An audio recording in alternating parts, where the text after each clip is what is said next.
O último grão de arroz que eu tinha no mundo caiu no chão de barro batido, e eu fiquei olhando para ele, só olhando, com os joelhos doendo do trabalho do dia anterior, com as mãos ásperas de tanto lavar roupa de estranho, com o estômago vazio desde a manhã, e ainda assim fiquei olhando para aquele grão ridículo, solitário, perdido no chão escuro, como se ele fosse capaz de me dizer alguma coisa que eu ainda não soubesse. Meu filho mais novo estava dormindo no canto. Tinha 5 anos e dormia com a barriga murcha, daquele jeito que criança faminta dorme, quietinho demais, sério demais, como se o corpo soubesse que não podia gastar energia nem no sonho.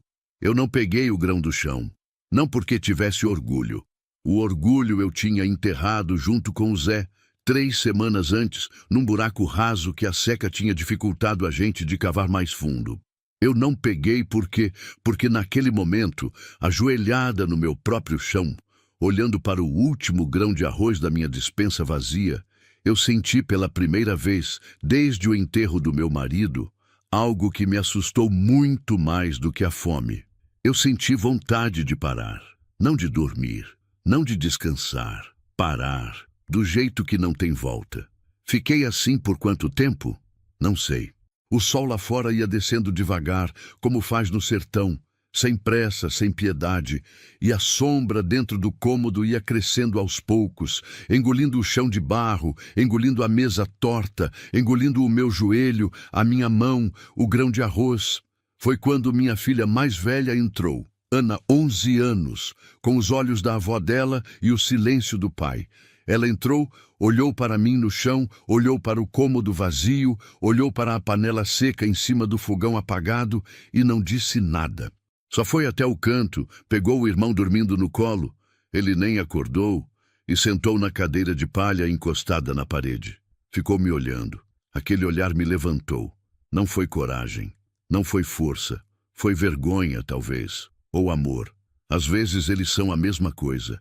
Eu me levantei do chão com o joelho estalejando, peguei o avental, amarrei na cintura como se aquilo fosse uma armadura e fui até a janela. Lá fora, o sítio do Zé.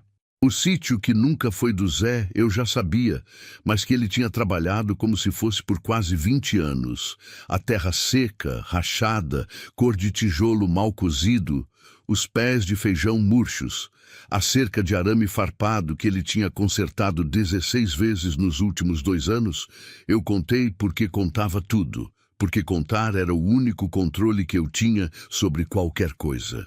Naquele dia, 3 semanas depois do enterro, com a barriga vazia e a cabeça pesada, eu olhei para aquela terra e pensei, Zé, o que você foi e me deixou, homem, não era raiva. Era uma saudade tão grande que virou pergunta. Nós não tínhamos muito, mas tínhamos o suficiente para que a palavra amanhã ainda fizesse sentido.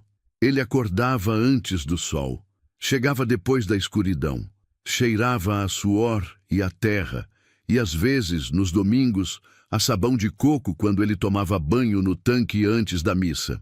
Morreu de um coração que parou sem avisar. Sem dor, disseram, como se isso fosse consolo. Eu queria que tivesse doído, não por crueldade, mas porque a gente que fica sente tanta coisa que parece injusto que quem foi não tenha sentido nada. 3 semanas, e agora eles viriam. Eu sabia que viriam. No dia seguinte, antes mesmo do galo cantar direito, eu ouvi o som do caminhão na estrada de terra. Um motor grosso, caro, daquele jeito que só rico tem. E junto, o som de botas batendo no chão seco. Quando eu abri a porta, o coronel Antônio Braga estava parado no meu terreiro. Ele era um homem de seus 60 anos, bem carregados, barriga de quem nunca passou fome, chapéu de couro fino que eu já vi em capa de revista, terno bege num dia de 40 graus, porque podia se dar ao luxo de ser ridículo. Ao lado dele, o filho, Rodrigo, uns 30 e poucos anos, cabelo com produto, camisa com iniciais bordadas, aquele tipo de moço que cresceu achando que o mundo era o espelho. Eles pararam na soleira, nem pediram licença para entrar. Eu segurei a porta com as 2 mãos e fiquei de pé, bloqueando a entrada sem parecer que estava bloqueando. Aprendi isso com minha mãe. Quando você não tem poder nenhum, você aprende a parecer que tem.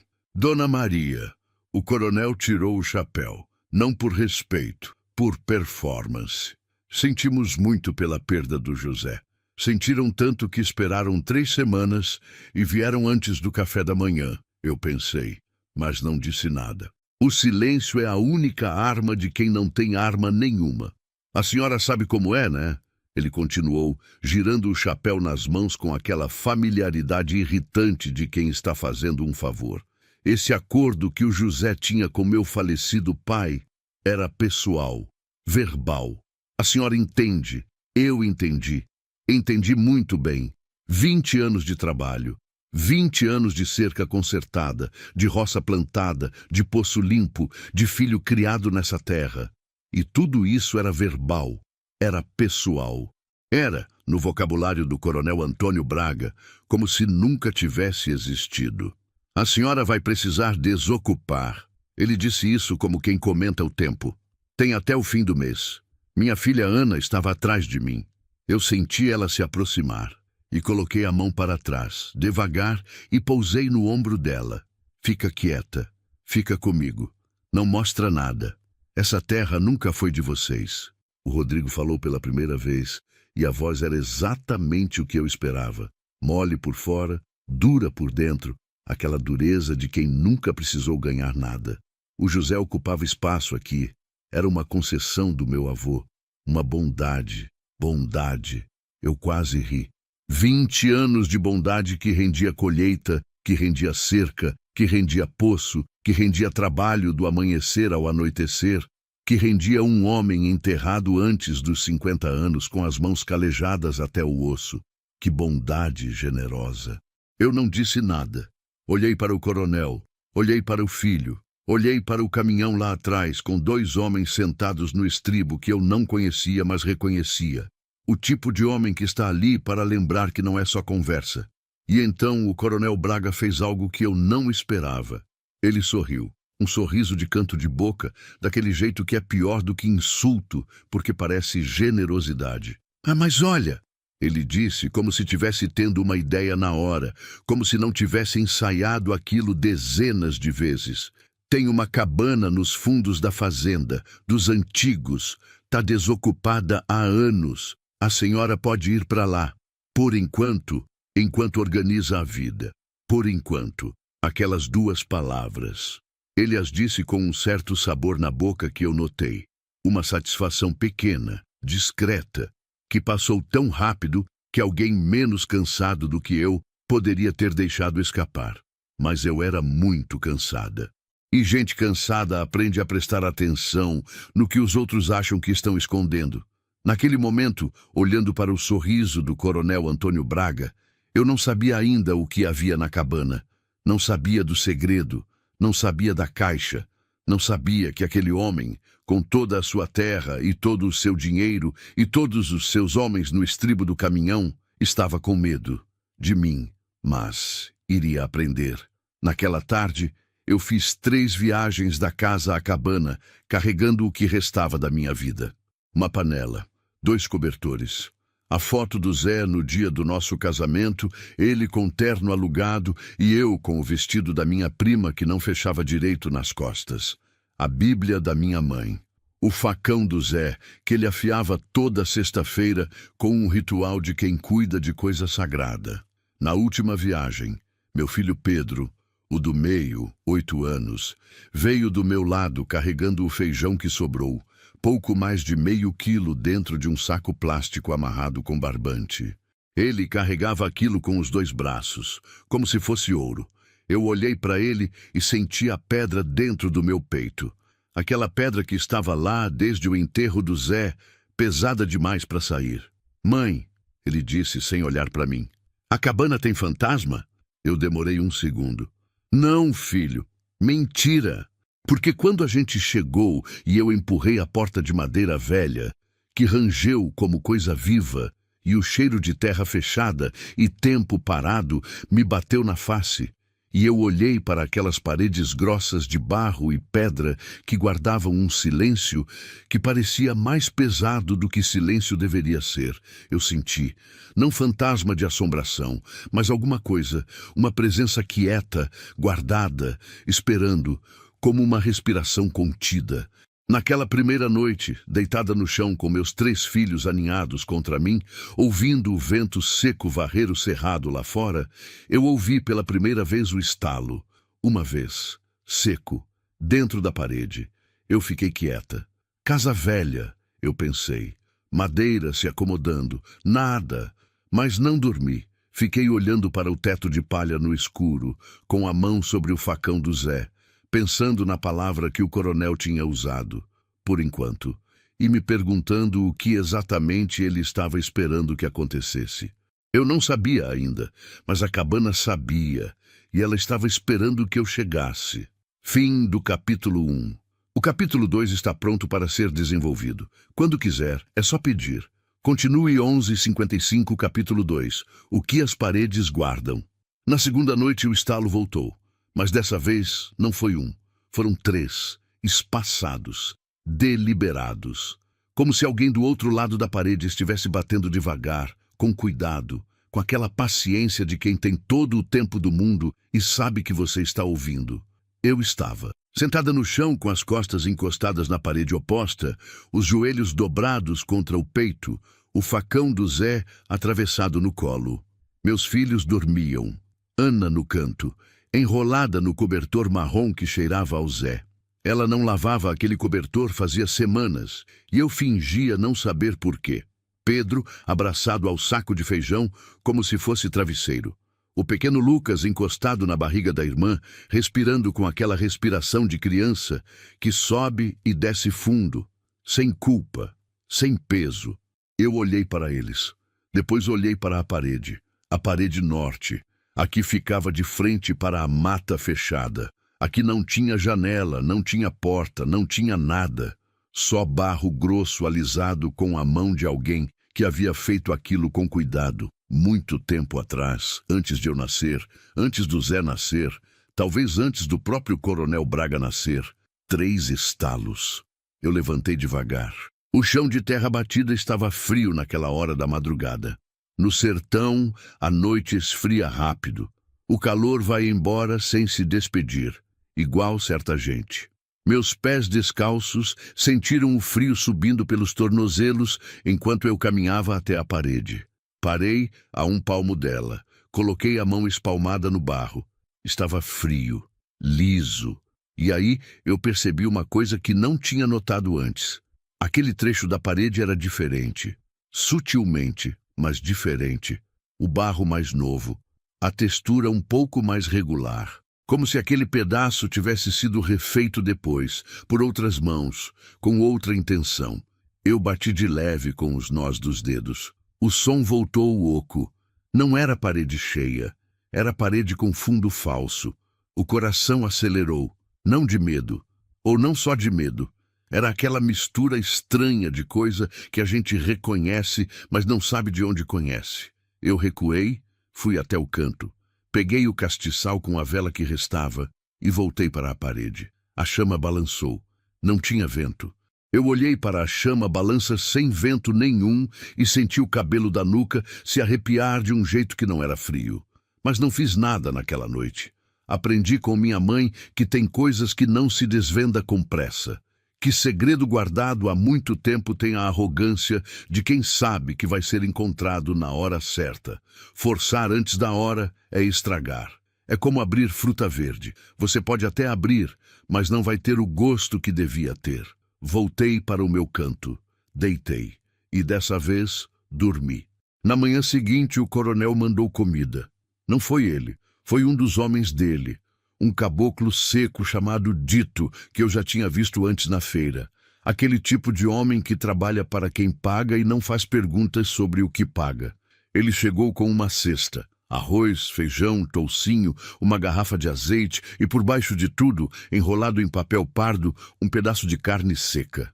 Eu fiquei na porta olhando para aquilo. O patrão manda. Dito deixou a cesta no chão do terreirinho de terra, na frente da cabana. Pra quê? Eu perguntei. Ele me olhou com aquele olhar de homem que não está acostumado a ser questionado por mulher em situação nenhuma, muito menos por viúva pobre em cabana abandonada. Para a senhora e os filhos comerem, ele disse como se fosse óbvio. Eu sei o que é comida, eu disse. Perguntei para que ele está mandando. Dito coçou a nuca, olhou para o chão, olhou para a cesta, olhou para mim. Eu só trago, Dona Maria. Não pergunto. Ele foi embora. Eu fiquei olhando para a cesta por um bom tempo. Ana veio do meu lado, olhou para a comida com aquele olhar que criança com fome tem. Aquele brilho que dói na mãe porque você sabe o que é e sabe que não deveria ser. A gente pega, mãe. Eu olhei para minha filha, para os olhos da avó dela, para a fome que ela estava carregando sem reclamar há semanas. Pega, eu disse. Mas enquanto Ana pegava a cesta e levava para dentro, eu fiquei parada pensando no que o coronel Antônio Braga queria com aquela gentileza. Porque Braga não tinha gentileza. Eu o conhecia de vista fazia anos. Todo mundo no município conhecia. Era o tipo de homem que doa cesta básica em ano eleitoral e corta a água do pequeno agricultor no ano seguinte, que vai à missa na fila da frente e faz negócio sujo na fila dos fundos, que tem o nome numa placa de escola que ele mesmo mandou construir do jeito mais barato possível. Homem assim não manda comida por bondade, manda por estratégia. O que ele quer que eu faça aqui?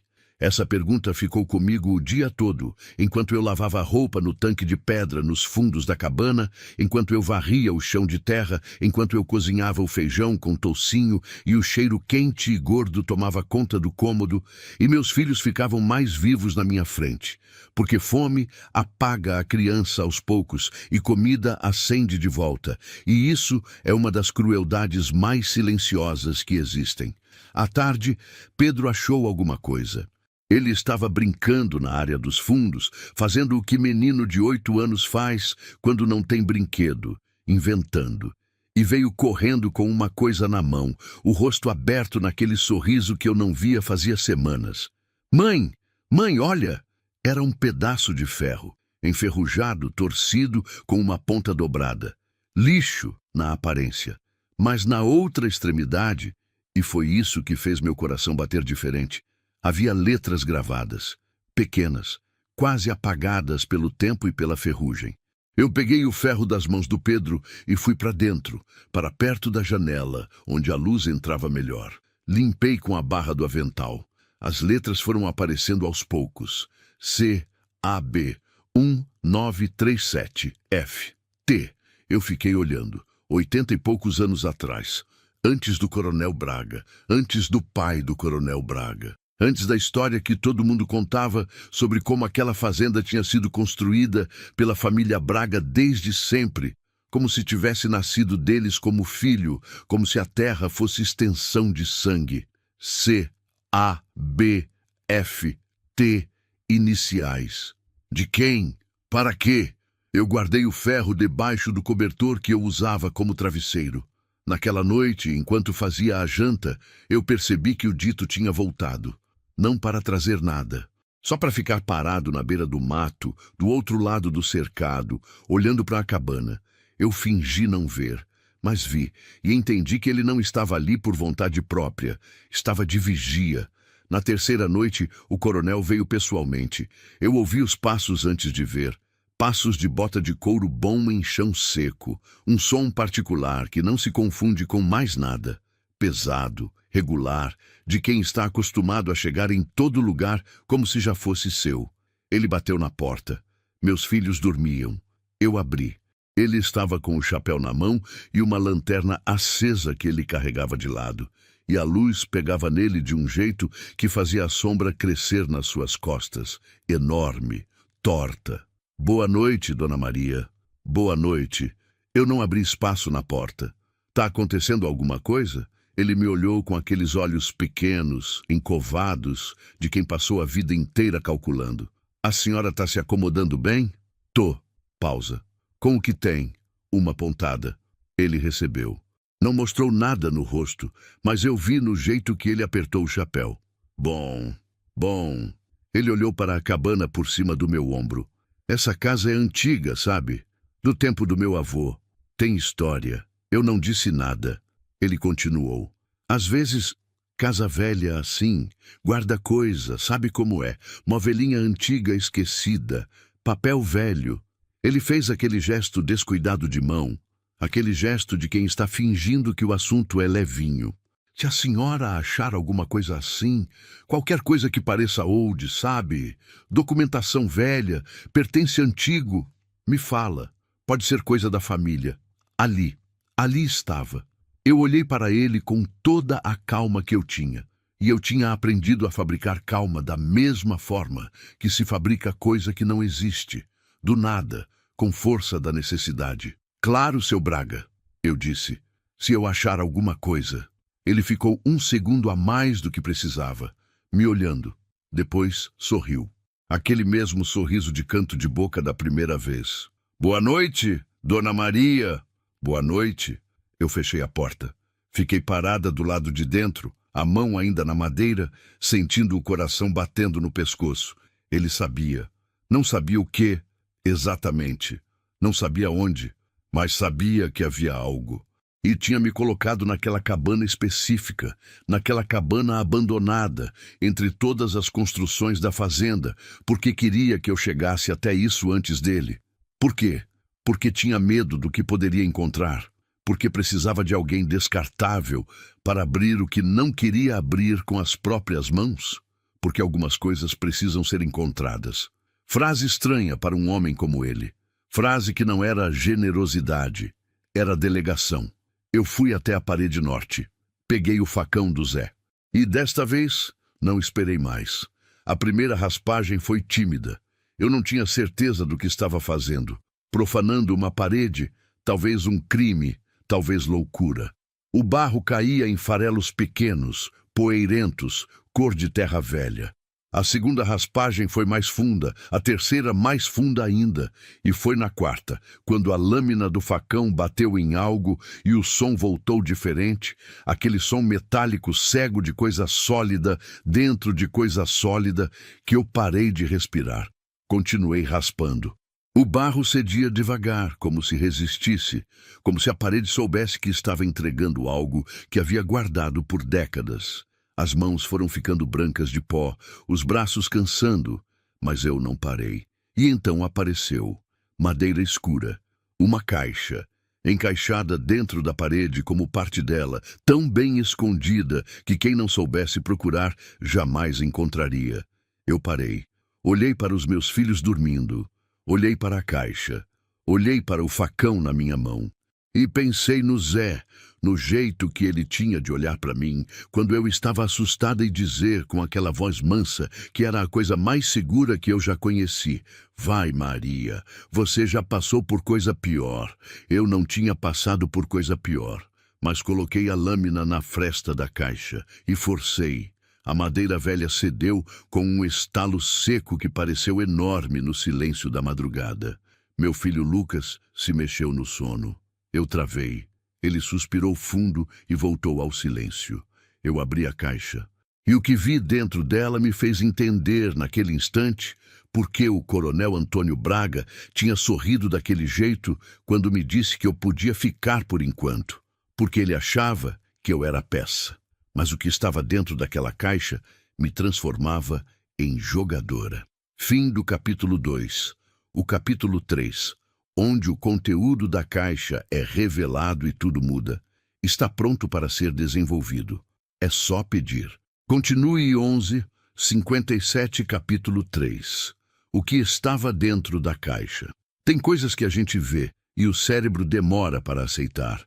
Não porque a coisa seja impossível, mas porque a gente passou tanto tempo sobrevivendo no nível do chão, pensando em feijão, em cobertor, em como explicar para filho que não tem jantar sem fazer ele ter medo, que quando algo grande aparece na frente, o cérebro simplesmente não sabe o que fazer com aquilo. Fica parado. Como eu fiquei. Ajoelhada no chão de terra batida da cabana, às 2 da manhã, com o facão do Zé na mão direita e a caixa de madeira escura aberta na minha frente, e dentro dela, ouro. Não muito. Não era tesouro de pirata, não era baú de filme. Era uma quantidade que caberia nas duas palmas das mãos juntas. Moedas antigas, pesadas, amareladas com aquele amarelo que não é tinta nem enfeite. É o amarelo real do ouro real, que tem um peso específico, uma densidade que a gente reconhece mesmo sem nunca ter segurado o ouro antes, porque parece errado ser tão pesado e tão pequeno ao mesmo tempo. Eu peguei uma moeda, virei de um lado, do outro. Tinha uma data, 1924, e um rosto de homem que eu não reconhecia. Pus de volta, mas não foi o ouro que me prendeu, foi o que estava embaixo. Papéis. Dobrados com cuidado, envoltos em couro fino costurado, como se quem os guardou soubesse que iam precisar durar. Eu peguei o embrulho de couro com as duas mãos. Estava surpreendentemente bem preservado, ressecado, mas inteiro, e abri devagar, com aquele cuidado que a gente tem com coisa frágil, mesmo quando está com pressa, mesmo quando o coração está disparado. Dentro, documentos, escritos à mão, tinta passada pelo tempo, mas legíveis. Papel de cartório, com carimbo, com assinatura, com aquele cheiro específico de papel velho, que é quase um cheiro de outro século. Eu não entendia tudo. Nunca estudei muito. A escola foi até o 5º ano, e depois foi vida, foi trabalho, foi Zé, foi filho. Mas entendia o suficiente, e o suficiente era devastador. O primeiro documento era uma escritura, de terra, daquela terra, datada de 1931, assinada por um homem chamado Cipriano Alves Barros, C.A.B., como nas iniciais do ferro que Pedro tinha achado nos fundos, transferindo a propriedade de 480 alqueires de terra para um homem chamado Firmino Tavares. F.T. Firmino Tavares. Eu li o nome 3 vezes, 4, 5. Não era Braga. Não era família Braga. Nunca tinha sido família Braga. Continuei lendo. O segundo documento era uma carta, longa, escrita com uma letra miúda e inclinada, em papel diferente, mais fino, datada de 1938. O remetente, o próprio Firmino Tavares. O destinatário, um filho chamado Ernesto. E ali, naquela carta de pai para filho, escrita 80 e tantos anos atrás, estava a história que o coronel Antônio Braga passara a vida inteira tentando enterrar. Eu li devagar, 2 vezes, 3. E cada vez que eu lia, a raiva dentro de mim crescia de um jeito que eu não sabia que raiva podia crescer. Não a raiva quente e impulsiva que grita e quebra coisa, mas a raiva fria, lúcida, que organiza, que planeja, que espera. A história era a seguinte. Firmino Tavares tinha chegado àquela região em 1928, vindo do sul, com dinheiro de herança do pai e um sonho de criar gado e plantar algodão. Comprou a terra de Cipriano Alves Barros em 1931. A escritura que eu tinha nas mãos era a prova. Passou os anos seguintes construindo a fazenda, contratando trabalhadores, estabelecendo raízes. Em 1936, chegou à região um homem chamado Benedito Braga, avô do coronel. Benedito Braga era esperto do jeito que cobra é esperta, não por força, mas por paciência e por veneno. Fez amizade com Firmino, trabalhou para ele por 2 anos. Aprendeu a fazenda inteira, aprendeu as dívidas, aprendeu os medos. E em 1938, quando uma seca devastadora quebrou Firmino e o deixou desesperado por dinheiro, Benedito Braga apareceu com uma proposta, um empréstimo, grande, generoso, com juros que pareciam razoáveis no papel e eram impagáveis na prática. Firmino assinou. E quando não conseguiu pagar, porque a seca continuou, porque o preço do algodão afundou, porque Benedito Braga tinha calculado tudo isso com aquela frieza de quem já viu o fim antes do começo, Benedito foi ao cartório com documentos que ninguém conseguiu provar que eram falsos, porque o tabelião da época era cunhado dele, e registrou a terra como sua. Firmino Tavares perdeu tudo.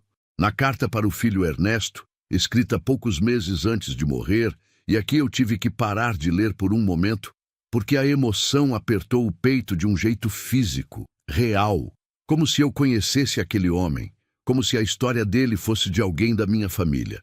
Firmino dizia o seguinte: não guardo a escritura verdadeira onde possam achar fácil, pois Benedito tem olhos em todo canto. Guardei onde só alguém de coração limpo vai procurar, porque gente suja não tem paciência de morar em cabana. O ouro é pouco, mas é real. Os papéis valem tudo. Se você ou seus filhos, ou os filhos dos seus filhos um dia acharem isso, saibam, essa terra sempre foi nossa. E a verdade não apodrece igual à mentira. Eu fechei os olhos. Fiquei assim por um momento longo, o embrulho de couro no colo, o vento lá fora passando entre as ripas da janela, meus filhos respirando no sono. A verdade não apodrece igual à mentira. Firmino Tavares tinha escrito aquilo há 80 anos e eu estava lendo no chão de uma cabana com os joelhos fincados na terra, viúva, sem dinheiro, sem chão. E aquelas palavras chegaram em mim como chegam as coisas que a gente precisava ouvir e não sabia. Continuei lendo. O terceiro documento era o que me fez sentar de vez no chão, as costas na parede, as pernas sem força. Era outro papel de cartório, também de 1931. Mas esse não era sobre a terra principal. Era sobre a cabana e sobre uma faixa de terra ao redor dela. 200 alqueires, separados da fazenda principal por uma divisória natural, um córrego que ainda existia. Eu tinha cruzado ele na chegada, que Cipriano Alves Barros tinha registrado separadamente em nome de um terceiro que não era Firmino Tavares, nem Benedito Braga. O nome que estava naquele documento era um nome que eu conhecia, um nome da minha família. Eu li 3 vezes para ter certeza. José Aurélio Carvalho, José Aurélio Carvalho, meu sogro, pai do meu Zé. O chão parece diferente quando você descobre que ele é seu. Não muda de textura, não muda de cor. O barro continua barro, a terra rachada continua rachada, a poeira continua poeira. Mas tem um peso diferente embaixo do pé, uma solidez que não estava lá antes. Ou que estava, mas a gente não sabia. Eu fiquei parada com aquele documento nas mãos, até o céu lá fora começar a clarear naquele cinza antes do sol, que no sertão tem um silêncio diferente de todos os outros silêncios. Estava tentando entender. Cipriano Alves Barros, o dono original da terra toda, tinha registrado a cabana e os 200 alqueires ao redor em nome de José Aurélio Carvalho. Por quê? Eles se conheciam. Era pagamento de dívida, era presente, era proteção, uma parte separada da propriedade principal para não ser engolida junto. Eu não tinha como saber, mas sabia o resultado. A cabana onde eu estava ajoelhada era legalmente de José Aurélio Carvalho, que morreu sem filhos vivos exceto o Zé, que morreu sem deixar testamento que eu conhecesse, que deixou para o Zé tudo que tinha, que eu sempre achei que era nada, porque era isso que todo mundo dizia, porque era isso que parecia. Mas não era nada, era isso. Era 200 alqueires de terra com escritura registrada no cartório de 1931, guardados dentro de uma parede por um homem que havia morrido há décadas sem conseguir contar a história para o filho a tempo. O Zé nunca soube. Eu tenho certeza que nunca soube, porque o Zé era homem de não guardar segredo de mim. Não por fraqueza, mas porque era o tipo de homem que achava que casamento era um único coração dividido em 2 corpos, e segredo seria trair a própria metade. Se ele soubesse, eu saberia. Por que então o coronel Braga me colocou aqui? Eu pensei nisso enquanto o céu ia clareando. E aí, entendi. Ele não sabia da escritura. Sabia que havia algo. Talvez o pai ou o avô tivesse mencionado, talvez houvesse rumor, talvez ele tivesse encontrado alguma referência em papel velho sem conseguir localizar, mas não sabia o que nem onde. E me colocou na cabana esperando uma de 2 coisas. Ou eu encontraria e entregaria, porque era pobre, porque era viúva, porque era grata pela cesta de comida e pelo por enquanto. Ou não encontraria nada, e ele teria a confirmação de que não havia nada para encontrar. Em nenhum dos dois cenários que ele imaginou, eu estava de pé com os documentos no colo e a escritura nas mãos, e a raiva fria dentro do peito. Ana acordou quando o sol já estava chegando pela janela. Ela acordou e me viu sentada no chão com a caixa aberta na frente e ficou parada por um segundo. Aquele segundo em que criança avalia se o que vê é perigo ou não. E então veio até mim com os pés descalços no chão frio. Olhou para a caixa, olhou para os papéis no meu colo, olhou para mim. Mãe, o que é isso? Eu olhei para minha filha, para os olhos da avó dela, para os 11 anos que ela carregava com aquela seriedade de criança que cresceu rápido demais porque a vida pediu. É nosso, eu disse. Ela franziu a testa. O que é nosso? Eu olhei pela janela. O sol chegando no cerrado, dourado e violento como sempre, batendo na terra seca e no mato baixo e na cerca de arame farpado que marcava o limite que o coronel Braga tinha desenhado. Isso aqui, eu disse. Tudo isso aqui. Ana ficou em silêncio. Depois se sentou do meu lado, encostou a cabeça no meu ombro, coisa que ela não fazia meses. Desde que o pai morreu, ela tinha ficado séria, distante, como se tivesse decidido que ia ser forte, e forte não encoste a cabeça na mãe. E ficou assim. Eu coloquei o braço em volta dela. Ficamos as duas olhando para a caixa, para o ouro, para os papéis, para a escritura com o nome do avô dela escrito em tinta desbotada de 1931. O vovô José Aurélio, ela murmurou. É, pai sabia? Não. Ela ficou quieta um momento. A gente vai ficar? Ela perguntou, com aquela voz pequena que era a voz da criança embaixo da voz séria. A voz que ainda tinha medo. A voz que ainda precisava de mãe. Eu apertei o ombro dela. A gente vai ficar. Mas mesmo enquanto eu dizia aquilo, eu sabia que não era simples. Sabia que papel de cartório de 1931 em caixa de madeira escondida em parede de cabana não era o mesmo que segurança. Sabia que o coronel Antônio Braga tinha dinheiro, tinha advogado, tinha o tabelião atual provavelmente tão no bolso quanto o de 1938. Tinha homens no estribo do caminhão. Sabia que a verdade não era suficiente sozinha. Precisava chegar nas mãos certas. E eu precisava fazer isso antes que ele descobrisse que eu tinha encontrado. Guardei tudo de volta no embrulho de couro. Guardei o embrulho na caixa. Fechei a caixa. E coloquei embaixo do chão, porque o chão de terra batida tem essa vantagem sobre o chão de cimento. Você pode mexer nele com as próprias mãos. Cobri com o cobertor. Empurrei a cama de palha por cima. Depois fui fazer o café.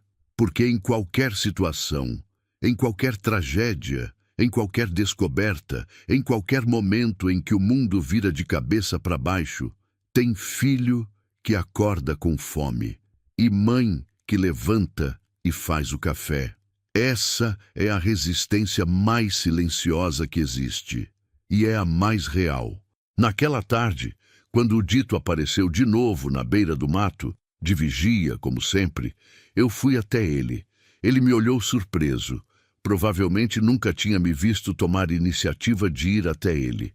Fala pro seu patrão que eu preciso conversar com ele, eu disse. Dito piscou. Sobre o quê? Eu sorri. Foi a primeira vez que eu sorri desde o enterro do Zé. Não foi um sorriso bonito. Não foi um sorriso de alegria. Foi o sorriso específico de quem encontrou o chão embaixo dos pés, depois de muito tempo sem ele. Fala que é sobre a cabana, eu disse. Ele vai entender. Fim do capítulo 3. O capítulo 4. O confronto, o perigo e a noite em que tudo acelera. Está pronto para ser desenvolvido. É só pedir. Continue 11:58, capítulo 4. A noite em que o medo trocou de lado. O coronel Braga chegou no fim da tarde, dessa vez sem caminhão, sem homens no estribo. Veio a cavalo, sozinho, o que me disse mais do que qualquer palavra poderia dizer, porque homem que vem sozinho, ou está muito confiante, ou está muito nervoso, e pelo jeito que ele desceu do cavalo, devagar demais, controlado demais, Eu soube que era o segundo. Ele estava com medo e estava escondendo. Amarrou o cavalo no mourão da cerca, tirou o chapéu, passou a mão no cabelo grisalho e veio até a porta com aquele andar largo de quem está acostumado a chegar em todo lugar como dono. Mas os olhos entregavam. Pequenos, encovados, varrendo a cabana por cima do meu ombro antes mesmo de me cumprimentar, procurando. Dona Maria, ele disse. O dito me falou que a senhora queria conversar. Queria, eu disse. Entre. Ele entrou. Era a primeira vez que ele entrava na cabana. Eu vi os olhos dele percorrendo tudo. As paredes, o chão, o canto onde meus filhos estavam, Ana costurando um rasgo no vestido do Lucas, com aquela concentração séria dela, Pedro dormindo encostado na parede, Lucas brincando com 2 pedaços de pau no terreiro de fora. Os olhos dele pararam na parede norte, no trecho onde o barro estava diferente, raspado, mais claro que o resto. Eu vi o momento exato em que ele percebeu. A mandíbula não se mexeu, o rosto não mudou. Mas os olhos, por um segundo, menos de um segundo, ficaram grandes. E depois voltaram ao normal. Profissional, calculista, perigoso. Sente, eu disse, puxando a única cadeira que eu tinha para o meio do cômodo. Ele ficou em pé. Recusa silenciosa de poder. Quem senta está em desvantagem. Quem fica em pé controla. Eu sabia disso. Ele sabia que eu sabia. Nenhum dos dois comentou. A senhora encontrou alguma coisa? Ele disse. Não foi pergunta. Encontrei. Eu disse. Também não foi pergunta. O silêncio entre nós tinha textura, pesava. Ele olhou para mim com aqueles olhos calculistas e eu olhei de volta sem piscar, porque aprendi com minha mãe que tem hora que o único trunfo que você tem é não mostrar que está com medo. E eu estava, por dentro estava, o coração batendo no pescoço, as mãos frias, mas por fora eu era pedra, eu era chão. Eu era aquela terra rachada que aguenta pisada, mas não cede. Quanto você quer? Ele disse. 3 palavras. 3 palavras que me disseram tudo o que eu precisava saber. Ele não veio para negociar a verdade. Veio para comprar o silêncio. O que significava que ele sabia, ou suspeitava, o que estava naqueles documentos. O que significava que havia mais história do que eu tinha lido. O que significava que o medo que eu via nos olhos dele não era medo de perder uma disputa. Era medo de ser exposto. Não é sobre quanto eu quero, eu disse. Ele franziu o senho. Não esperava isso. Homem acostumado a resolver tudo com dinheiro fica desorientado quando dinheiro não é a linguagem do outro lado. Então o que é? Ele disse. E pela primeira vez desde que entrou, a voz saiu levemente diferente. Não muito, apenas o suficiente. É sobre o que é meu, eu disse. Ele ficou quieto. Essa terra, eu continuei devagar, cada palavra no lugar certo, sem raiva na voz, porque raiva era luxo que eu não podia me dar naquele momento. Tem escritura em nome de José Aurélio Carvalho. Meu sogro, pai do meu marido, o que passa para o Zé por herança, o que passa para mim e para os meus filhos por direito. O rosto do coronel Antônio Braga não se mexeu, mas a cor mudou. Não muito. Uma palidez leve embaixo do bronzeado de homem que passa a vida ao sol. Quase imperceptível. Quase. Escritura de 1931. Eu continuei. Registrada em cartório, com a assinatura de Cipriano Alves Barros, com carimbo, com testemunha, 200 alqueires, o córrego como divisa natural. Silêncio. Onde estão os documentos? Ele disse. Dessa vez foi ordem, não pergunta. A gentileza tinha saído da voz como roupa que se tira quando não precisa mais impressionar. Em lugar seguro, eu disse. Dona Maria. Ele deu um passo em minha direção. Não agressivo, calculado. O passo de quem está lembrando ao outro que é maior, que é mais forte, que tem mais recurso. A senhora precisa entender a situação em que está. Entendo muito bem, eu disse sem recuar. Estou numa cabana que é minha, com documentos que provam que é minha, tendo uma conversa com um homem que passou a vida inteira sentado em cima de uma mentira. O silêncio dessa vez foi diferente. Tinha fio, tinha perigo. Ele me olhou por um tempo longo, e eu o olhei de volta, e em algum lugar no meio daquele olhar, alguma coisa se reorganizou entre nós. Ele entendeu que eu não era o que tinha calculado, e eu entendi que isso o tornava mais perigoso, não menos. Eu vou embora agora, ele disse, com aquela voz baixa e controlada que é mais ameaça do que grito. Mas a senhora não vai dormir sossegada essa noite. Ele pegou o chapéu, foi até a porta. Parou com a mão na madeira velha. Documento de 90 anos atrás não vale nada, sabia? Ele disse sem se virar. Advogado meu faz isso sumir em semana. Talvez, eu disse. Mas aí teria que explicar por que sumiu. Ele saiu. Eu fiquei parada até ouvir o som do cavalo se afastando na terra seca. Depois sentei no chão, porque as pernas não aguentavam mais ficar de pé. Ana tinha ouvido tudo. Eu sabia que tinha ouvido, porque quando me virei, ela estava parada com a costura parada no colo, a agulha suspensa, os olhos da avó dela muito abertos e muito quietos. Mãe, ela disse, tô bem, ele vai voltar. Não era pergunta, era constatação. 11 anos e aquela clareza de criança que cresceu rápido demais. Vai, eu disse. Essa noite, ela piscou. Como você sabe? Porque homem assim não espera. Eu disse. Quando ele percebe que perdeu o controle da situação, ele age rápido. Não dá tempo de pensar, não dá tempo de ir a cartório, não dá tempo de contar para ninguém. Eu me levantei, fui até a janela. O sol estava descendo, aquele laranja pesado do fim de tarde do sertão que é bonito e assustador ao mesmo tempo, como muita coisa que é real. Preciso que você faça uma coisa para mim, eu disse para Ana. O quê? Eu me virei para ela. Preciso que você pegue o Lucas e o Pedro e vá até a casa da Dona Filó. Dona Filó era uma senhora de seus 70 anos, que morava a 2 quilômetros do outro lado do córrego, numa casinha de adobe que estava lá desde antes de eu nascer. Tinha sido parteira, tinha sido rezadeira, tinha enterrado 2 maridos e 3 filhos e ainda estava de pé com aquela teimosia específica de mulher velha que o mundo tentou dobrar e não conseguiu. Ela conhecia meu sogro, conhecia o Zé desde menino. E não tinha medo do Coronel Braga, porque quando você já perdeu tudo que podia perder, medo de rico é luxo que não cabe. Ana olhou para mim. E você? Eu fico. Mãe, Ana. Eu disse o nome dela com aquele peso específico que mãe usa quando não está pedindo, está decidindo. Preciso que você cuide dos seus irmãos. Isso é o mais importante. Você entende? Ela ficou me olhando por um momento com aqueles olhos que eram da avó, mas com uma expressão que era dela mesma, só dela. Aquela mistura de medo e determinação e amor que eu reconhecia, porque era a mesma mistura que eu carregava dentro de mim desde que me lembro. Entendo, ela disse. Vai já, agora, enquanto ainda tem luz. Ela dobrou a costura, colocou na bolsa de pano, acordou o Pedro com uma sacudida no ombro, foi lá fora buscar o Lucas. Em 10 minutos estavam prontos.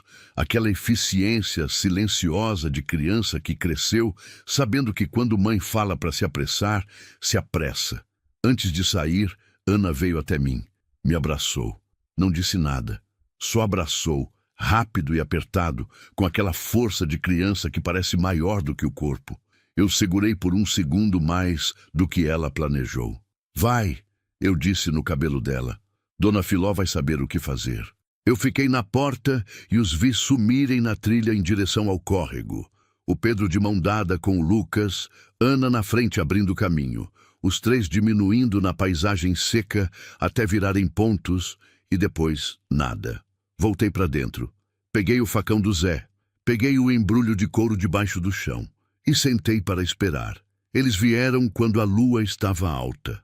Não foram silenciosos porque não precisavam ser, ou achavam que não precisavam. Eram 4. Braga, o filho Rodrigo, o Dito e um que eu não conhecia, mais jovem, com jeito de homem, que foi contratado para fazer coisa que os outros não querem fazer com as próprias mãos. 4 lanternas cortando o escuro do cerrado. 4 pares de botas na terra seca. Eu estava sentada na cadeira no meio do cômodo quando eles chegaram na porta. Braga bateu uma vez, depois arrombou. A madeira velha cedeu com um estouro e os 4 entraram trazendo o cheiro de querosene misturado com o da noite fria. E foi esse cheiro que me disse, antes de qualquer palavra, o que eles planejavam fazer. Não vinham buscar os documentos. Vinham acabar com tudo. Documentos, cabana, prova e talvez a testemunha. O homem jovem que eu não conhecia tinha uma lata. Eu conhecia aquela lata. Era a lata de querosene, igual a que ficava no canto da minha velha casa para acender o fogão nas manhãs frias. Cadê os documentos? Braga disse. Nem olhou para os cantos procurando meus filhos. Isso me disse que ele sabia que não estavam lá. O que significava que tinha alguém me monitorando mais de perto do que eu imaginava. Mas meus filhos estavam com Dona Filó, e isso era o que importava. Já entreguei, eu disse. Ele parou. O quê? Já entreguei. Eu repeti, com aquela calma fabricada que eu tinha aprendido a sustentar mesmo com o coração disparado. 11 da manhã. Fui ao cartório municipal. Apresentei a escritura original ao tabelião. Deixei cópia autenticada com o advogado da Associação dos Pequenos Agricultores. E mandei carta registrada para o Ministério Público. O silêncio que se seguiu foi o silêncio mais cheio que eu já ouvi. Mentira. Óbvio que era mentira. Eu tinha passado o dia na cabana, não tinha ido a lugar nenhum, não tinha advogado, não tinha carta registrada. Mas ele não sabia disso. E a dúvida, aquela dúvida de segundo e meio que passou pelo rosto dele como nuvem em dia de vento, foi suficiente. Rodrigo se mexeu, foi dizer alguma coisa e Braga levantou a mão para calar o filho. Estava calculando. Se eu estava mentindo, os documentos ainda estavam ali. Ele podia pegar, queimar a cabana, resolver tudo. Se eu estava falando a verdade, queimar a cabana agora seria suicídio, seria confirmação. Seria exatamente a prova que o Ministério Público precisaria. Ele ficou me olhando. Eu fiquei olhando de volta. E naquele momento eu fiz a coisa mais arriscada da minha vida. Levantei da cadeira, fui até a prateleira de madeira na parede, peguei a caixa de fósforos e risquei um. A chama apareceu pequena e laranja na ponta do palito. Todos os 4 me olharam. Se vocês não saírem agora, eu disse com a voz mais tranquila que já usei na vida, a chama tremendo na ponta do fósforo a centímetros do meu rosto. Eu toco fogo primeiro, na parede, no chão, em tudo. E aí, a única coisa que sobra é a pergunta de por que o Coronel Braga estava aqui às 11 da noite com uma lata de querosene quando a cabana pegou fogo com uma viúva dentro. O fósforo foi queimando, chegando nos meus dedos. Eu não tirei os olhos de Braga. Ele não tirou os olhos de mim. Então eu vi de verdade, pela primeira vez naqueles dias todos, o momento exato em que o medo trocou de lado. Saiu dele, entrou nele, porque ele finalmente entendeu o que estava olhando. Não estava olhando para uma viúva pobre numa cabana abandonada. Estava olhando para uma mulher que não tinha mais nada a perder. E gente sem nada a perder é a coisa mais livre e mais perigosa que existe no mundo. O fósforo chegou nos meus dedos. A dor foi rápida e real. Eu não pisquei. Sai, eu disse. Braga ficou por um segundo que pareceu minuto. Depois deu meia volta. Vamos, ele disse para os outros com aquela voz baixa de quem está engolindo. O dito saiu sem me olhar. O homem jovem saiu com a lata. Rodrigo saiu olhando para trás, com aquele olhar de quem está fazendo conta, arquivando, prometendo que isso não acabou. Braga foi o último. Parou na porta arrombada. Não se virou. Isso não acabou, ele disse. Eu sei, eu disse. Ele foi embora. E eu, quando o som das botas sumiu na terra seca e o cerrado voltou ao silêncio da madrugada, deixei o corpo dobrar, me ajoelhei no chão, não de fraqueza, ou não só de fraqueza, mas porque quando a adrenalina vai embora, ela leva as pernas junto e o que sobra é o peso real de tudo, do medo que ficou represado, do risco que eu tinha corrido, do fósforo que tinha chegado nos meus dedos e a dor que eu não tinha permitido que aparecesse no meu rosto. Coloquei as mãos na terra, aquela terra que era minha, que tinha sido do meu sogro, que o Zé nunca soube que era dele, e pela primeira vez desde o enterro, pela primeira vez desde aquele dia de sol castigador e terra dura e pedra dentro do peito que não saía, eu chorei. Não foi choro bonito, não foi choro de alívio ou de vitória. Foi aquele choro feio, soluçado, que vem de lugar fundo, que carrega junto tudo que foi engolido. O Zé, a fome, a humilhação, a cesta de comida do coronel, os grãos de arroz no chão, o olhar da Ana segurando o irmão enquanto eu não conseguia dar jantar, a pedra dentro do peito que finalmente começou a se mexer. Chorei muito, chorei tudo. E quando acabou, quando o corpo ficou vazio daquele jeito que fica depois que choro de verdade passa, eu me levantei. Peguei o embrulho de couro do esconderijo. Coloquei dentro da blusa, contra o peito. Peguei o facão do Zé e fui até a porta arrombada. Olhei para o cerrado escuro e silencioso e enorme na minha frente e pensei, agora de verdade. Porque blefe dura uma noite, direito dura para sempre, e eu precisava, antes que o sol nascesse, transformar aquele papel de 1931 em algo que nem advogado de coronel conseguisse apagar. Fim do capítulo 4. O capítulo 5. A busca por justiça, os aliados improváveis e a virada que ninguém esperava. Está pronto. É só pedir. Continue. 12. Capítulo 5. A mulher que o mundo esqueceu de contar. Eu saí da cabana às 2 da manhã, descalça, porque bota faz barulho em terra seca e eu precisava ser silêncio. O embrulho de couro contra o peito, dentro da blusa, preso pelo cinto do avental amarrado por cima. Aquele cinto que era armadura, como sempre foi. O facão do Zé na mão direita, não para atacar, mas porque era o único pedaço dele que eu ainda tinha, e carregar aquilo era carregar ele. E eu precisava dele naquela noite mais do que em qualquer outra. O cerrado à noite tem um cheiro diferente do cerrado de dia. De dia cheira a poeira, a resina quente, a terra que está sendo castigada pelo sol e aguenta calada. À noite cheira a úmido escondido, a raiz profunda, a vida que só se mostra quando o calor vai embora e o mundo para de exigir.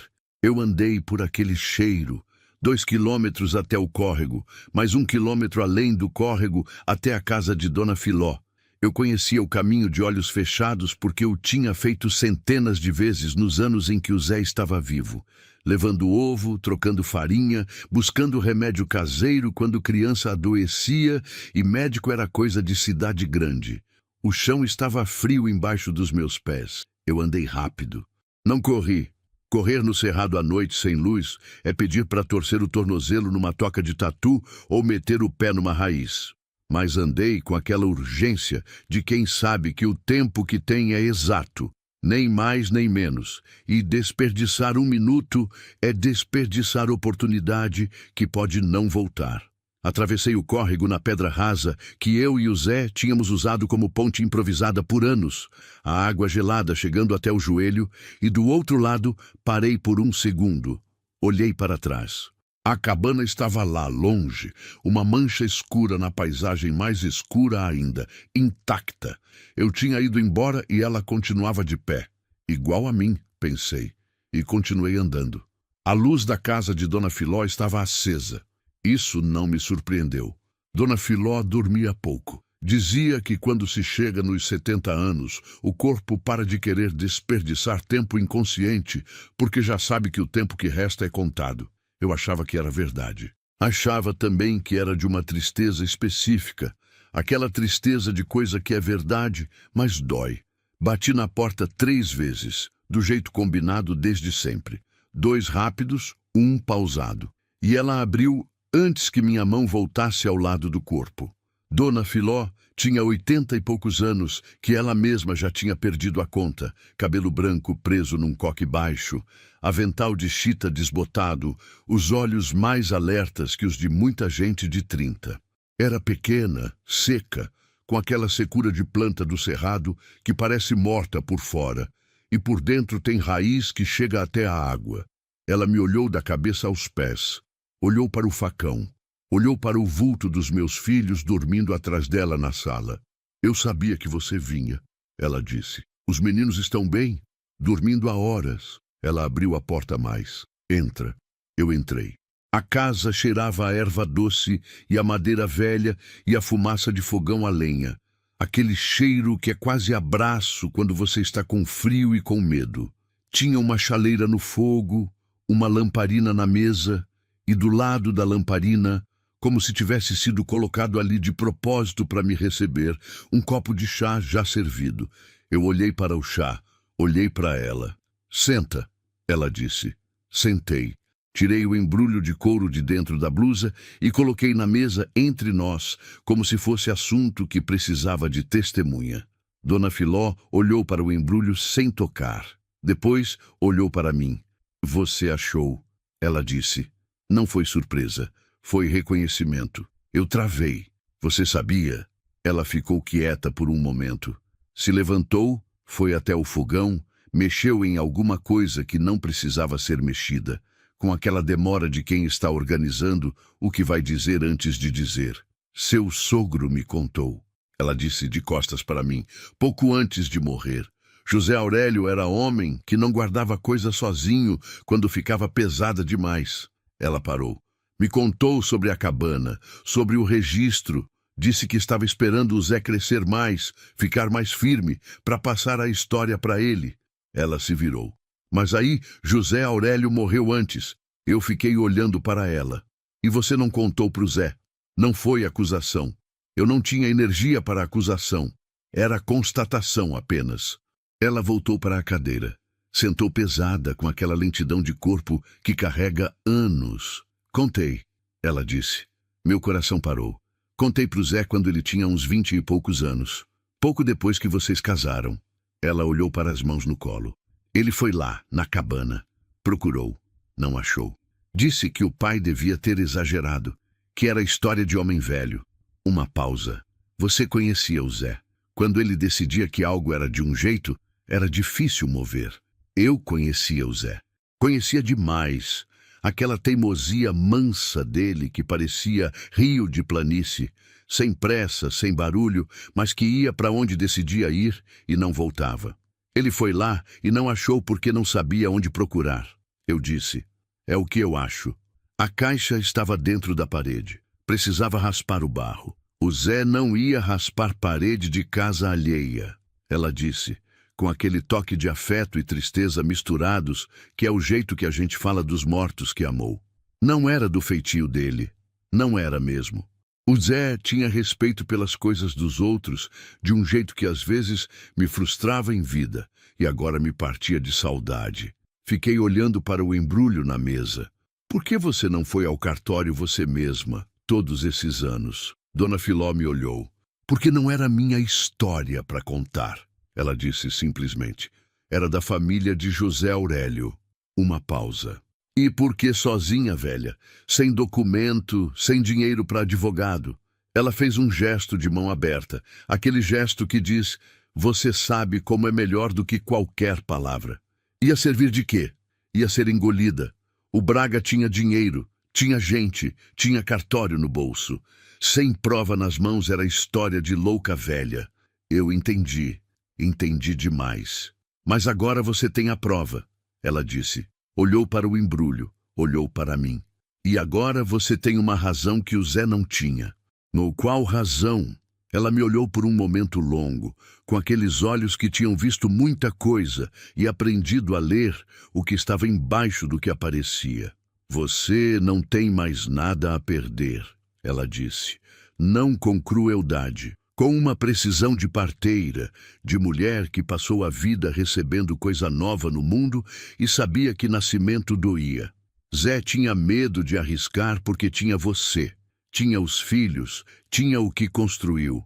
Você perdeu tudo isso, e quando perde tudo, o medo fica menor. Eu pensei nisso, quando perde tudo, o medo fica menor. Era verdade, e era uma das verdades mais tristes e mais libertadoras que eu já tinha ouvido ao mesmo tempo. Tem um homem, Dona Filó disse, levantando de novo, indo até um canto da sala onde tinha uma gaveta de madeira que ela abriu com a chave que carregava no pescoço. Advogado, não daqui, de Juazeiro. Chama Marcos Vidal. Ela tirou um papel dobrado, velho, com aquela dobra de papel que ficou dobrado por muito tempo. Ele trabalha com terra, com direito de posse, já derrubou o fazendeiro maior que Braga. Eu olhei para o papel. Como você tem esse contato? Porque eu esperava. Ela disse simplesmente. Sabia que algum dia ia precisar. Não sabia quando. Não sabia quem ia trazer. Ela me olhou. Mas sabia que ia ser mulher. Peguei o papel. Tinha um número de telefone escrito à mão e um endereço. Ele vai me ajudar sem dinheiro? Você tem escritura de 1931, documento de cartório, prova de fraude cometida pela família Braga há 3 gerações. Ela fechou a gaveta. Ele vai se interessar. Eu segurei o papel. Segurei o embrulho de couro. E olhei para a Dona Filó, aquela mulher pequena e seca e duradoura como planta de cerrado, que tinha guardado um segredo por décadas, esperando a hora certa. Que tinha feito aquilo com a paciência de quem sabe que a hora certa existe e que forçar antes é estragar. Que tinha esperado por mim sem me conhecer. Por que você confia em mim? Eu perguntei. Porque precisava perguntar. Porque não entendia porque alguém confiaria em mim, que era viúva, que era pobre, que tinha chegado àquela cabana com 3 filhos e meio quilo de feijão. Dona Filó me olhou com aquela expressão que eu mais tarde aprendi a chamar de reconhecimento. Quando alguém te vê de verdade, não o que aparece, não o que falta, mas o que você é por baixo de tudo. Porque você ficou, ela disse. Tanta gente teria ido embora, aceitado o não, baixado a cabeça. Você ficou. Ficou na cabana, ficou na terra, ficou de pé na frente do Braga sem tremer. Uma pausa. E por que você cheira igual ao Zé? Eu não esperava a última parte. A pedra dentro do meu peito, aquela pedra que tinha começado a se mexer na noite anterior, se moveu mais um pouco. Não chorei, não ali, não naquele momento, mas senti. Descansa um pouco. Dona Filó disse, com aquele tom que não era sugestão. De manhã cedo você vai pegar o ônibus na estrada. Juazeiro são 3 horas. Ela foi até o fogão, apagou a lamparina menor, ficou com a maior. Os meninos ficam aqui comigo. Filó, Ana já sabe cuidar dos irmãos melhor do que muita adulta, ela disse. E eu cuido de Ana. Vai, Maria. Eu fui dormir no colchão que ela pôs no chão da salinha, com meus filhos do lado, o embrulho de couro embaixo da cabeça como travesseiro, o facão do Zé ao alcance da mão, e dormi. Do jeito que não dormia fazia semanas. Fundo, pesado, real. De manhã, Ana acordou antes de mim. Quando abri os olhos, ela estava sentada do meu lado, as pernas cruzadas, me olhando com aquela expressão de quem ficou acordado, esperando sem querer, parecer que estava esperando. Você vai embora? Ela disse. Vou a Juazeiro. Volto amanhã. Por quê? Para buscar alguém que vai nos ajudar a ficar na terra. Ela ficou processando. O homem do papel da Dona Filó? Eu olhei para ela. Você ouviu? Ouvi um pouco. Ela disse sem vergonha.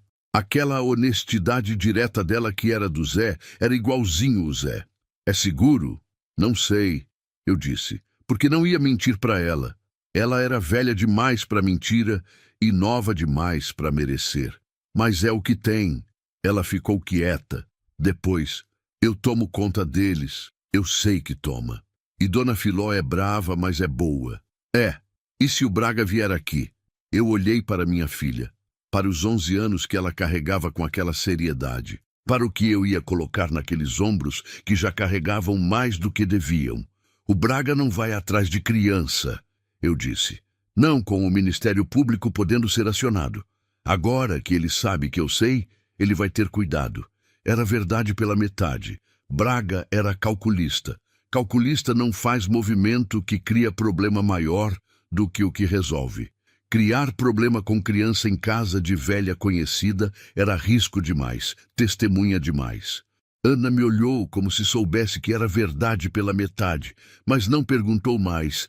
Me abraçou de novo, rápido, apertado, aquele abraço dela que era o Zé, e era ela, e era a nossa família toda comprimida num segundo. E foi acordar os irmãos para o café. O ônibus para Juazeiro passava às 6h30 na estrada principal. Eu cheguei na beira da estrada de terra às 6h20, com o embrulho de couro dentro de uma sacola de pano pendurada no ombro, o papel com o endereço do advogado no bolso e na outra mão, porque Dona Filó tinha insistido com aquela teimosia de quem não acelta, não. Uma marmita com beiju e queijo coalho embrulhada em pano de prato. Fiquei esperando na beira da estrada. O sol já batia, mas ainda com aquela temperatura do começo da manhã, que é a melhor hora do sertão, quando o calor ainda não decidiu ser crueldade e a luz é dourada e lateral e faz a caatinga parecer pintada. O ônibus chegou com 15 minutos de atraso, barulhento e solavancante como sempre, com aquela pintura desbotada e o motorista que eu conhecia de vista, seu Tião, que dirigia aquela linha fazia 20 anos e cumprimentava todo mundo pelo nome como se o ônibus fosse sala de estar. Dona Maria! Ele me olhou com aquela mistura de respeito e curiosidade de quem sabe que viúva andando sozinha às 6 da manhã tem história. Vai para onde? Juazeiro. Ele não perguntou mais nada. Cobrou a passagem, eu paguei com o dinheiro que Dona Filó tinha insistido em me dar. Não é favor. É empréstimo. Você me paga quando puder. Agora sobe. E entrei. O ônibus estava meio cheio. Trabalhadores, uma senhora com galinha viva numa caixa de papelão, 2 rapazes com mochila, uma mãe com um bebê no colo.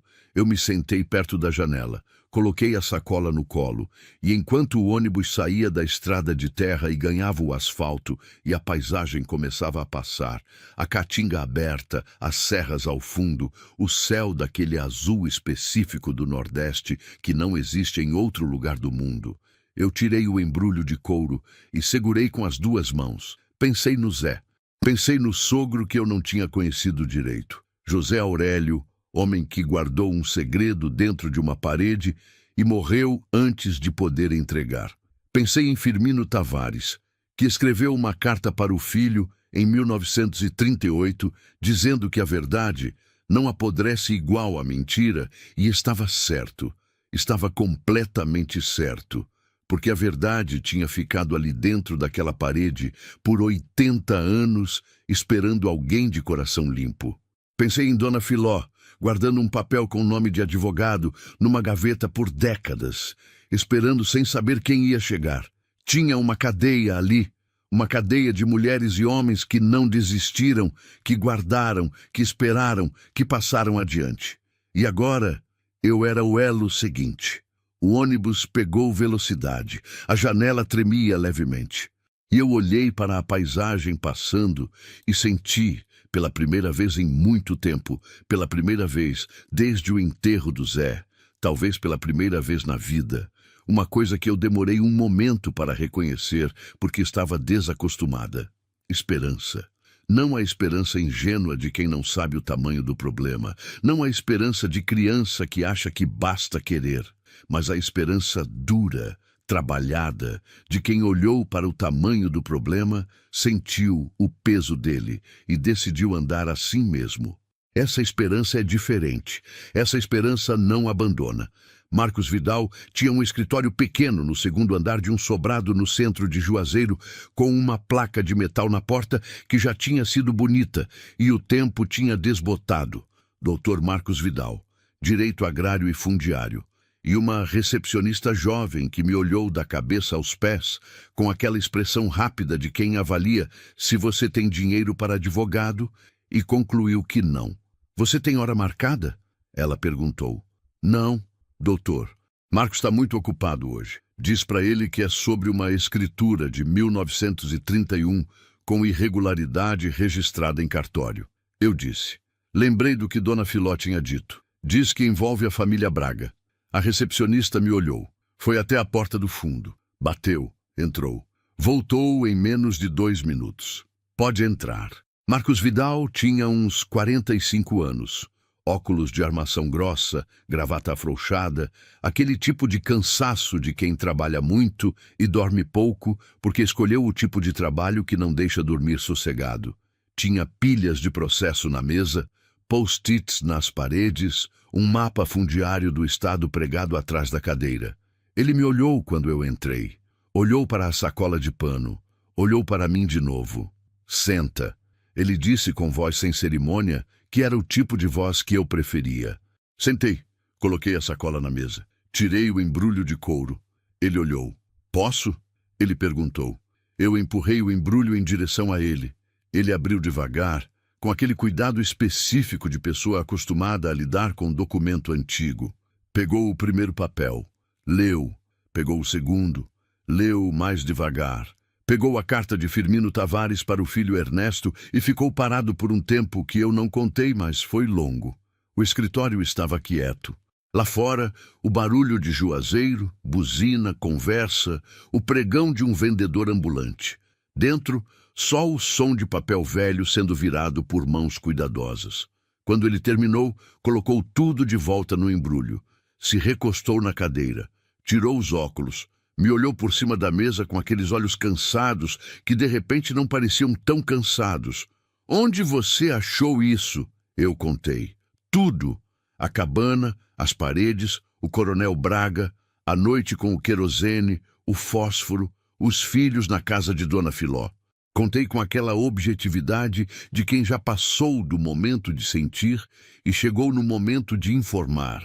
Ele ouvia sem interromper, só anotando às vezes, com aquela capacidade de advogado de ouvir história complicada e organizar enquanto ouve. Quando eu terminei, ele ficou quieto por um momento. A escritura é real, ele disse.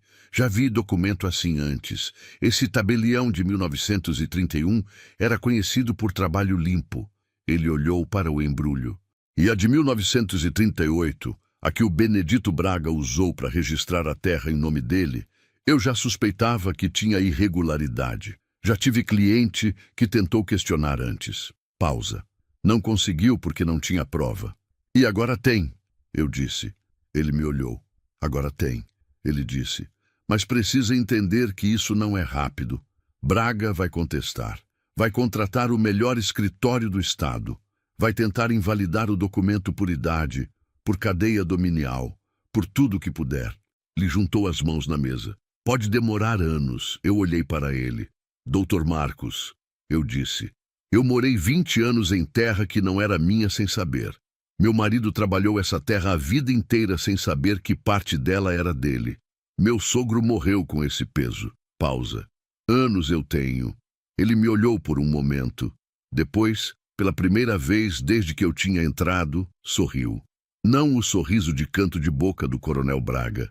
Um sorriso real. Vou precisar de declaração sua por escrito. Vou precisar de tudo que você se lembra sobre onde achou, quando, como.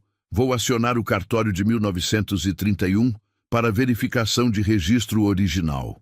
E vou entrar com medida cautelar ainda essa semana para impedir qualquer movimento do Braga sobre a área enquanto o processo corre. Ele pegou uma caneta. Quanto à questão financeira, não tenho como pagar agora, eu disse. Direto, sem rodeio. Tenho ouro. Moedas antigas da Caixa. Não sei quanto vale. Ele piscou. Moedas de quando? 1924. Ele ficou quieto por um segundo. Traz as moedas da próxima vez, ele disse. Mas olha, nesse tipo de caso, terra, fraude histórica, família com poder político, tem honorários de êxito. Você paga quando ganhar. Eu olhei para ele. Por que você ia arriscar isso? Ele me olhou de volta. E disse uma coisa que ficou comigo para sempre, que eu repeti para meus filhos anos depois, que escrevi no papel e colei na parede da minha casa quando finalmente tive parede que era minha. Porque tem casos que a gente não pega por dinheiro, ele disse. Pega porque é o tipo de injustiça que não deixa dormir. E eu já tenho muito tempo que não durmo direito por causa dos Braga desse mundo. Voltei a pegar o ônibus às 5 da tarde. No caminho de volta, com Juazeiro sumindo pela janela traseira e a Caatinga abrindo na frente, eu fiz uma coisa que não fazia desde antes do Zé morrer.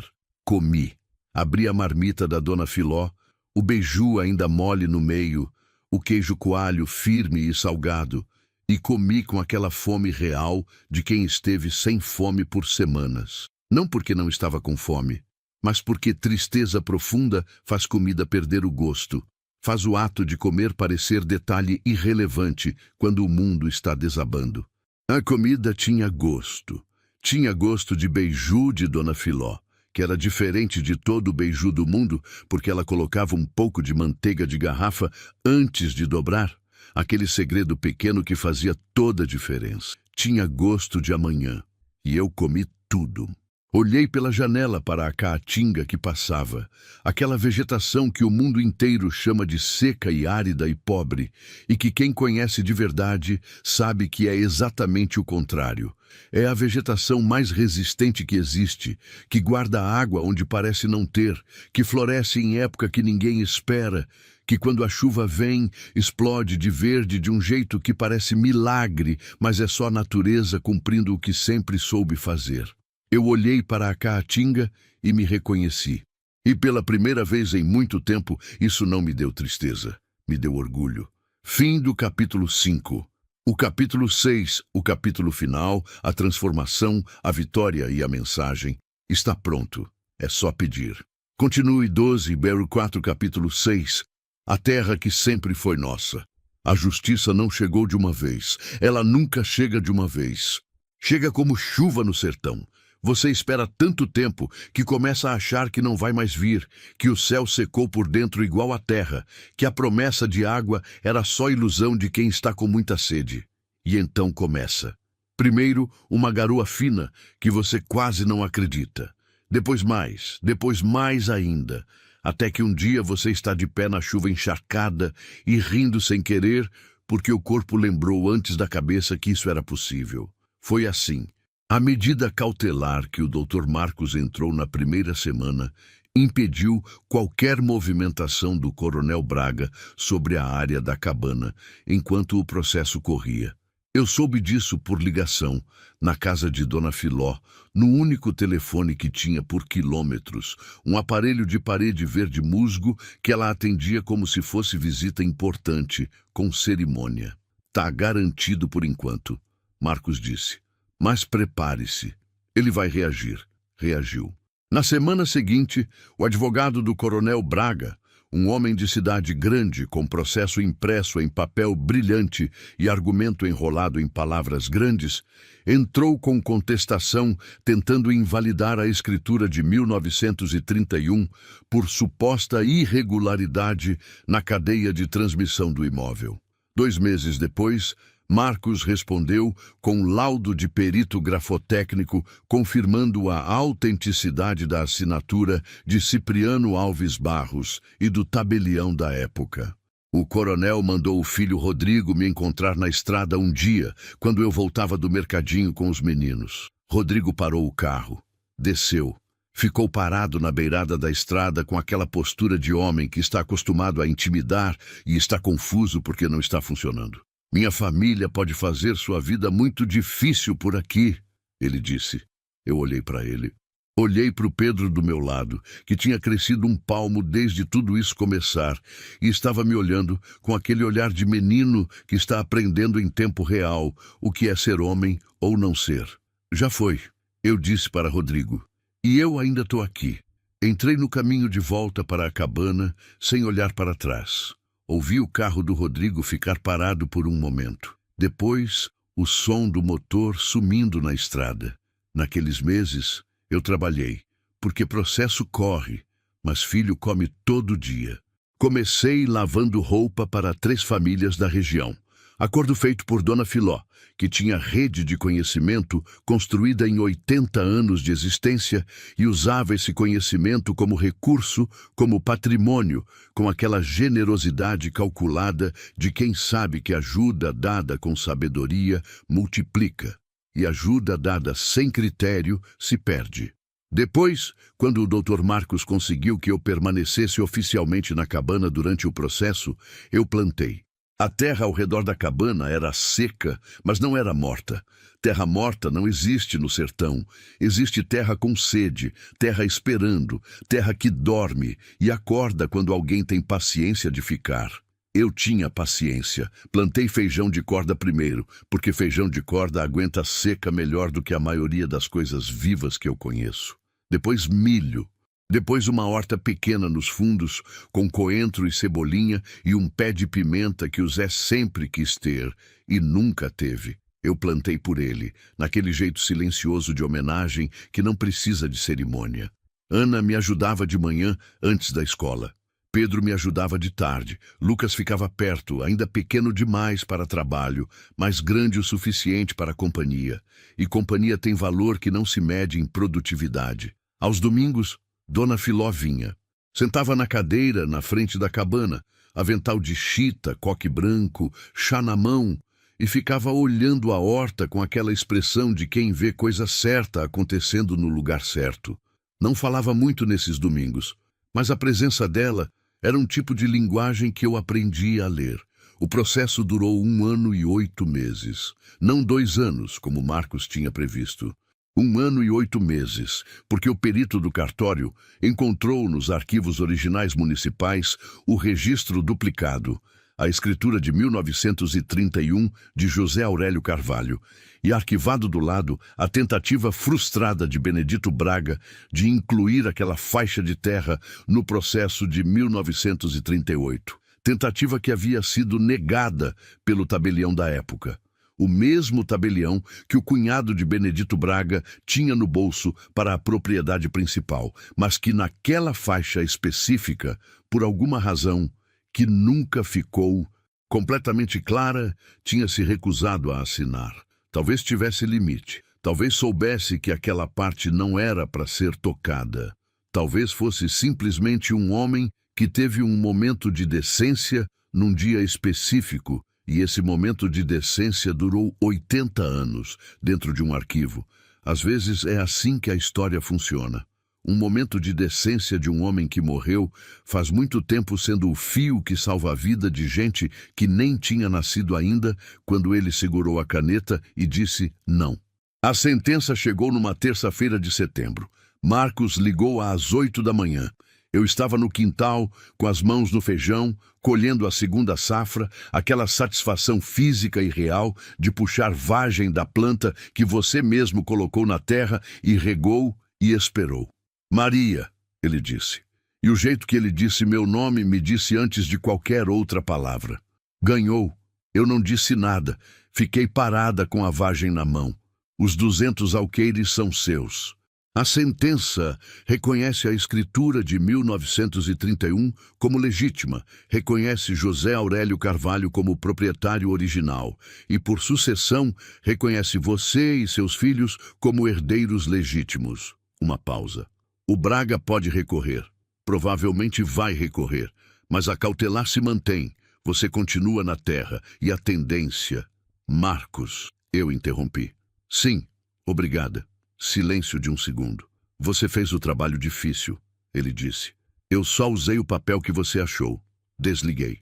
Fiquei parada no quintal por um momento longo, com a vagem na mão, o sol da manhã de setembro batendo de lado, o feijão na planta, a cabana atrás de mim, a terra em volta. Aquela terra específica que tinha sido do Cipriano, que tinha sido do Firmino, que tinha sido do José Aurélio, que tinha sido do Zé sem ele saber, que tinha chegado em mim pelo caminho mais longo e mais difícil que poderia ter chegado. Abaixei, coloquei a mão espalmada no chão, igual a primeira vez que eu tinha feito aquilo, ajoelhada no chão da cabana na madrugada, com a escritura nas mãos, mas dessa vez, sem medo, sem pedra no peito, sem o peso de não saber se ia aguentar. A terra estava morna embaixo da minha palma, aquela mornura de terra de manhã que absorveu o frio da noite e está esperando o sol fazer o resto. Zé, eu disse baixinho, para a terra, para o ar, para onde quer que ele estivesse. Era sua o tempo todo. A vagem que eu tinha na mão estava firme e cheia. Boa colheita. O coronel Antônio Braga recorreu. Claro que recorreu. Homem assim não aceita perder na primeira instância. Não aceita perder em nenhuma instância, na verdade. Mas a diferença é que na primeira vez que perde, ainda tem o recurso. E quando o recurso acaba, tem que aceitar que perdeu. E aceitar que perdeu para a viúva de trabalhador rural em cabana que ele mesmo cedeu como ato de deboche. Isso era do tipo de perda que não tem tamanho que caiba. O recurso durou mais 8 meses e foi negado. Eu soube pela rádio local, porque o caso tinha virado notícia. Não grande, não jornal de televisão, mas aquela notícia de interior que todo mundo comenta no mercadinho e na missa e na fila do banco. Aquela notícia que tem sabor específico de coisa que as pessoas precisavam ver acontecer para acreditar que podia acontecer. Viúva garante propriedade de 200 alqueires com escritura de 1931 encontrada em parede de cabana. A manchete era assim. Eu li no jornal de papel que seu Tião, o motorista do ônibus, me trouxe dobrado com aquele orgulho de quem entregou coisa importante. "Tô aqui desde o começo", ele disse, como se eu precisasse saber que ele tinha testemunhado. Eu deixei ele ter aquilo. Todo mundo precisa de um pedaço da história de alguém, às vezes. No dia em que o processo transitou em julgado, quando acabou de vez, quando não tinha mais recurso, quando a terra passou oficialmente para o meu nome e o nome dos meus filhos no cartório, eu fiz uma coisa que tinha planejado fazia meses. Fui até o túmulo do Zé. Era fim de tarde, aquele laranja pesado do sertão que eu tinha aprendido a não mais ver como castigo, mas como característica. O sertão tem esse laranja, tem esse calor, tem essa secura, e isso não é punição. É simplesmente o que o sertão é, e o sertão é lindo e é duro e é real da mesma forma que tudo que vale a pena é lindo e duro e real. O túmulo era simples. Uma cruz de madeira que eu tinha feito com as próprias mãos, porque na pressa do enterro não tinha dado para fazer direito. Com o tempo, eu tinha pintado de branco e colocado o nome dele em letras que Ana tinha desenhado com aquela capricho de filha que queria que ficasse bonito. José Carvalho, homem de bem. Aquilo era o que Ana tinha escrito, e eu não ia mudar, porque era tudo o que precisava dizer. Sentei na beira do túmulo, tirei da sacola o documento. A escritura em nome de José Aurélio Carvalho, o original, que Marcos tinha conseguido que ficasse comigo em cópia certificada, enquanto o original ia para o arquivo do tribunal. Eu tinha a cópia. Coloquei no colo. "Seu pai comprou essa terra, Zé", eu disse, baixinho como se ele estivesse sentado do meu lado. "Comprou direito, pagou, registrou, e alguém tentou roubar e quase conseguiu. E você não soube, e eu não soube, e a gente viveu a vida inteira sem saber que tinha chão." Pausa. Mas a terra guardou, a cabana guardou, ficou esperando. Eu dobrei o documento devagar. "Seus filhos têm chão agora, Zé. Seus filhos têm terra com nome. E eu vou cuidar disso até não poder mais. E quando eu não puder mais, vai ser a Ana. E quando a Ana não puder mais, vai ser os filhos da Ana. E isso vai ficar." Eu coloquei a mão na cruz de madeira, porque a verdade não apodrece igual a mentira. Um homem que eu nunca conheci escreveu isso 80 anos atrás, e estava certo. Fiquei assim até o sol terminar de descer, até o laranja virar roxo e o roxo virar azul escuro, e as primeiras estrelas aparecerem naquele céu de interior que é mais cheio de estrela do que qualquer outro céu que existe. Depois me levantei. Sacudi a poeira da saia e fui para casa. A cabana eu reformei aos poucos. Com o dinheiro das moedas antigas, que valeram mais do que eu esperava, o Dr. Marcos conhecia um colecionador em Salvador que ficou quase sem fala quando viu as peças de 1924. Mais o que juntei em 2 anos de lavagem de roupa e 2 anos de colheita vendida na feira, eu troquei o telhado de palha por telha de barro. Reboquei as paredes por fora. Fiz um quarto para cada filho. Não grande, não luxo, mas quarto, com porta, com janela, com aquela dignidade específica de espaço que é seu, que você pode fechar quando quer, que não precisa dividir se não quiser. Ana escolheu tinta amarela para o quarto dela. Amarelo forte, solar, daquele que você olha e ele olha de volta. Eu não disse nada. Comprei a tinta. Na parede da sala eu coloquei 3 coisas. Um espelho pequeno de moldura de madeira que tinha sido da minha mãe. A foto do Zé no dia do casamento. Terno alugado. Sorriso que não cabia no rosto. E uma folha de papel escrita à mão com a letra que aprendi na escola até o 5º ano. Torta, mas legível. Minha letra, que eu nunca tive vergonha depois que aprendi que letra torta, que diz coisa certa, é melhor que letra bonita que mente. Na folha, eu escrevi a frase de Firmino Tavares. A verdade não apodrece igual a mentira. Embaixo, acrescentei uma linha minha. E mulher que perdeu tudo, não fica fraca. Fica perigosa. O coronel Antônio Braga morreu 2 anos depois do fim do processo. Coração, disseram, igual ao Zé, mas diferente de tudo que o Zé foi. O filho Rodrigo assumiu a fazenda principal, a parte que era legítima, a parte que sobrou depois que os 200 alqueires voltaram para mim. Não sei o que ele fez com aquilo, não acompanhei, não era mais assunto meu. O dito, o caboclo seco que ficava de vigia, me encontrou na feira uns 3 meses depois que o processo acabou. Estava diferente.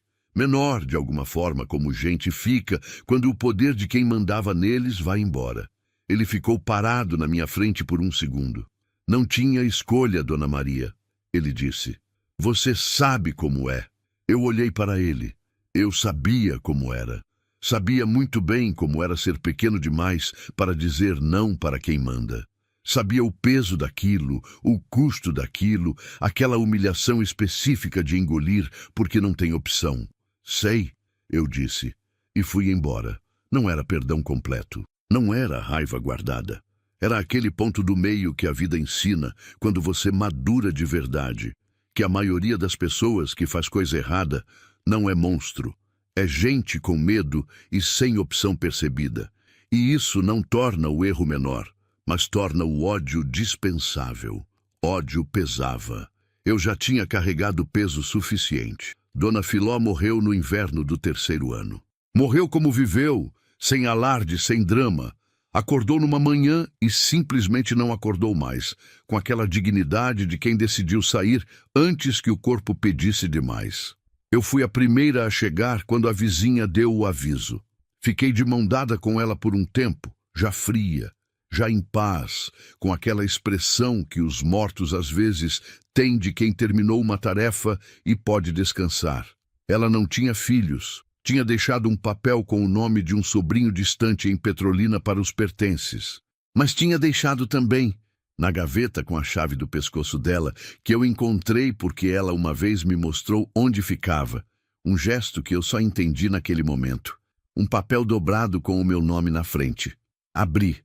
Era uma carta curta, letra de quem aprendeu a escrever antes que a escola tivesse método e ensinou a si mesmo o resto. Maria, você não precisava de mim. Você precisava de alguém que acreditasse que você conseguia. E às vezes isso é a mesma coisa que ajudar. Cuida dos seus filhos, cuida da terra. E quando aparecer uma mulher na sua frente com aquele olhar de quem está carregando coisa pesada demais, você vai reconhecer porque você teve esse olhar. Para, escuta, passa adiante o que você recebeu. É assim que a corrente não quebra.